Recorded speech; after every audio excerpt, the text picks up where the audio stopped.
இப்போ அந்த சுறா மீனை பிடிக்கலான்ட்டு இப்போ 3 பேர் அந்த கடலுக்குள்ளே போகிறாங்க. இப்போ அதில் ஒருத்தன் இப்போ மீன் போட்டு அது மேலே வேற வைக்கலான்ட்டு ட்ரை பண்ணுறான். இப்போ போட்டுகிட்டே இருக்குள்ள பார்த்தா அந்த சுறா மீன் மேலே வந்துட்டு போகுது. அதை பார்த்து அவன் பயந்துட்டே பின்னாடியே வர ஆரம்பிக்கிறான். இப்போ அது எப்படியாச்சும் அம்பு வச்சு சுட்டுறான்ட்டு ட்ரை பண்ண ஆரம்பிக்கிறாங்க. இப்போ அது பக்கத்தில் வந்தோன்னா ஒரு டேங்க் ஒன்று கட்டி இப்போ சுட்டுடுறாங்க.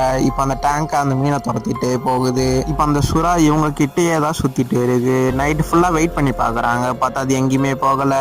இப்போ சரிப்பா துரத்திட்டு போகலான்ட்டு பின்னாடியே துரத்திட்டு போகிறாங்க. பார்த்தா அது உள்ள போயிடுது. இப்போ அந்த கேன் மட்டும் மேலே மிதந்துட்டு இருக்கு. இப்போ ஒரு குச்சி வச்சு இழுக்கலான்ட்டு ட்ரை பண்றாங்க. பார்த்தா இப்போ அதுக்குள்ள அந்த சுறாமீன் இவங்கள சாப்பிட்றலான்ட்டு மேலே வந்துட்டு போகுது. இவங்க பயந்து பின்னாடி வந்துடுறாங்க. இப்போ அந்த மீனும் அங்க இருந்து போயிடுது. இப்போ இதுல ஒருத்தனா தண்ணிக்குள்ள இறங்கி அந்த மீனை சுட போறேன்னு சொல்றான். அதனால இவங்க இரும்பு கம்பி கட்டி உள்ள அனுப்புறாங்க.